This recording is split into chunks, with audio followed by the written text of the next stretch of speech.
living God, Father, Son, and Holy Spirit. Amen.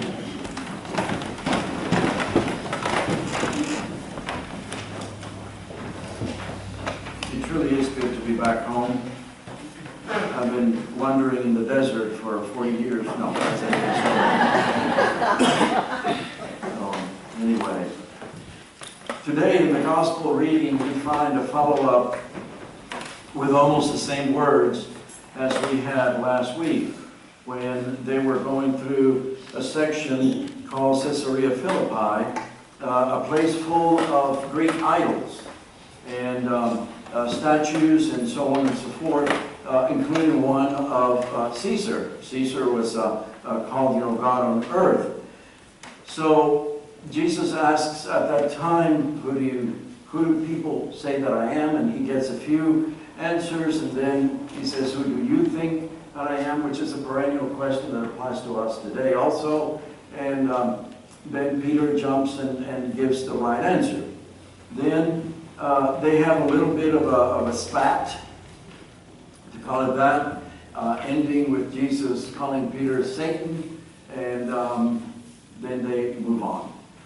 Now we are further on down. We skip parts. We get like the perennial theological sandwich. One here and one there, and then they don't tell us what happened in the middle. In the middle, there have been times when Jesus has confronted the Pharisees, has taught the disciples, and now it says that they move from there on to Galilee. That is the first time in the Gospel of Mark that we find Jesus going towards Jerusalem, towards his demise, towards what he knew was going to happen. And he reminds them again that the Son of Man will be betrayed into human hands, and he will be killed, and he'll rise 3 days later. Confusing? Yes. Mark tells us the disciples had no idea what he was talking about, but they were afraid to ask. And during that trip, from where they were in Galilee to Capernaum, considered to be Jesus' home, as it's written in there, when they were in the house. Not a house, not a pub, not anything, in the house. He says to them, what were you arguing about? And they were again silent. Same way that if we get caught doing something wrong, we have two options. One is to say, yes, I did it, and attain by the consequences, or be quiet and say, what? And that's what they did. So Jesus sees that that is an opportunity for teaching again. In the Gospel of Mark, Jesus always has a private time, a private setting to teach the disciples that which they in turn need to teach to other people later. Over and over again. He may give a parable to a whole crowd, and then later on you will find that Mark will say to us in his writings, then Jesus and the disciples came to the side and he explained to them the parable. Okay? So this is another time now. They're in the house in Capernaum. And it says that Jesus sits down. Very important. Rabbis sat down to teach. We stand up to teach. We get behind a podium to teach. The Archbishop of Canterbury on Thursday at St. Michael's and All Angels was seated in the chair. The moment he was introduced, he stood up behind the podium to address us. A rabbi sat down. So that's point one. Jesus sits down. They know now he's going to be teaching. And the second thing he does, he places a child in the midst of them. So there must have been children in that house in Capernaum. We do not know who the child was. Was it a male, female? It's not important. What's important is the message that Jesus is giving to the disciples and by extension to us.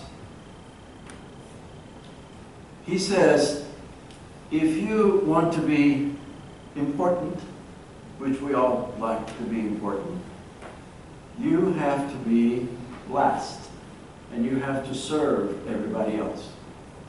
totally upside down from what they expected at that time and what we expect at this time. One of the biggest battle cries now in the holy season of football is, we're number one. We're better than anybody else. Coach Saban this morning on ESPN.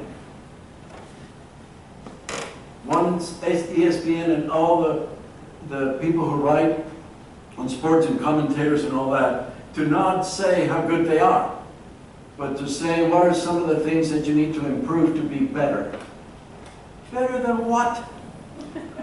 You've outscored your opponents by 164 points. What do you mean by being better than what? What else is there? What else goes beyond that? James in his epistle tells us that jealousy and selfishness bring about disorder and wickedness of every kind. It says that passions sometimes are at war within us. I think any time that we try to be more important than anybody else, our desires can drive us to do some things for which we will be sorry later. Why does Jesus put a child in the middle of them? At that time, children were not important at all. Girl kids, even worse. I was really amazed at finding out that if, as an adult, you were going to die, you knew you were going to die, you adopted another adult, and all your possessions were passed on to the adults. Not to the children, God forbid, to the wife. Because none of those were important. See, a child had nothing to give. On the contrary, a child took. They had to be cared for, loved, fed, clothed. And there was no appreciation of what the child could give back. The child could not advance the family prestige, much less create material possessions for them. So Jesus addresses this discussion about greatness by saying, you have to be like this child, prideless and aware of the shortcomings that he has. The gospel of Christ, no matter which one you read, has a message to us that I think still holds. To receive God's grace, we must be humble. We cannot toot our own horns like the disciples were doing on the way to Capernaum. I'm so good at this, I'm so good at that, da-da-da-da. No, that's not what we're supposed to do. As servants, like children, we need to be dependent on God. Often humility is misunderstood as groveling or self-lowering. Let me tell you what it really is. It's accepting the reality of who I am. What have I been gifted by God to do? And what are my limitations? And between those two is where I serve.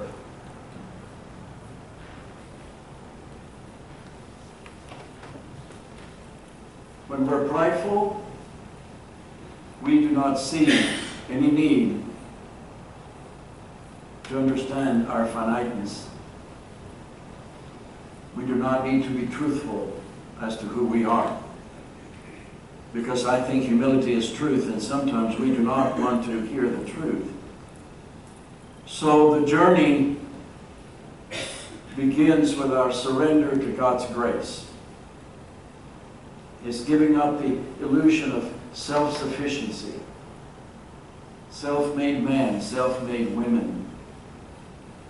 Realizing that the core of my being springs from God's love for me. And without that love, I am nothing. You know the worst thing to happen to us is to ask God to leave us alone and for Him to do it. Imagine a godless life. That's the worst thing ever. But if you wish for it hard enough and often enough, God will grant it. And then your life will be worth nothing. My greatness lies in my unqualified trust, hope, and generous response to God and what He's given me. My finiteness, my shortness, my weaknesses, along with my strengths. How do I use them to serve Him? We need to make room in our lives for God's grace, to reset our priorities sometimes. And that's, I think, what Jesus was saying by placing that child in the midst of them. You have to rearrange your priorities. That discussion about greatness, throw it away. It's cannot be part of you. You need to be this way. And some of us have friends who have done that, rearranged their lives. And I know of two stories, one just recently this week and one that comes from the time before, in the 80s and 90s. There was a linebacker, played for the Detroit Lions and the Buffalo Bills, Chris Spielman. And he won awards and he was unbelievably good until his wife was diagnosed with cancer. He quit football, retired very early, and moved in the hospital room with her. And he slept when she slept, ate, not only when she ate, but what she ate. And when medicine took away her hair, he shaved his head. He became the primary caretaker for her. After she went into remission, he did not go back to football. He decided to stay. And he said this, "This is my family. This is my responsibility. This is my duty." Changing his life totally around. Quite dramatic. Now let me tell you what happened this past week. And some of you might have seen it on television. The family that found the dad's love of his life as far as a car was concerned. They found it, they cleaned it up, filled it up with gasoline, they towed it to the house, they took him outside, and they reintroduced him to his car. Now the car, for some of us enthusiasts, has some qualities. To begin with, it's a Mustang. How better can you get? But it's the last style that was called Fox Body. Square body. 1993. See, he sold it because they ran out of money when his wife had cancer. And now, being in remission, she led the effort to bring that car back into his life. See, he changed his life. Jesus says, change your life, follow me. Don't follow your desires. Don't follow the things that are not of heaven. But it's hard for us to do. You know, we like to keep our existence safe and secure, but that is on our own terms. And then we spend a lot of time trying to get temporary comfort, but in doing that we bring about a lot of pain. We try to control ourselves, control others, and the world around us, and you know what? We just can't. We can't do that. It does not work. We fool ourselves thinking we can. When we give up these prideful ideas, these actions, we will begin to walk with Christ. But there's a problem with that.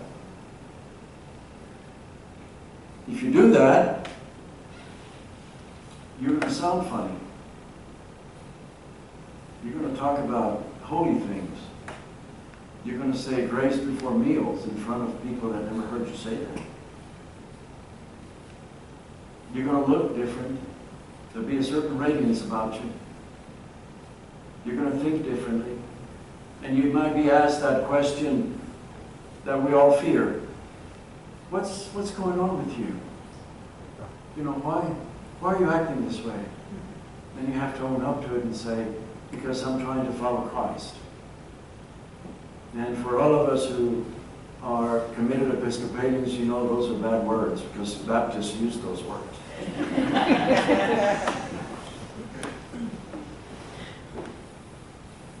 But that's what happens. That's what happens when we follow Christ and His teachings. We bring others to Him. We are supposed to worship God. We're supposed to make saints of the church's members, and we are supposed to bring others to Christ. Those three things. The question is, how well are we doing in those? In the name of the Father, and of the Son, and of the Holy Spirit. Amen. Amen.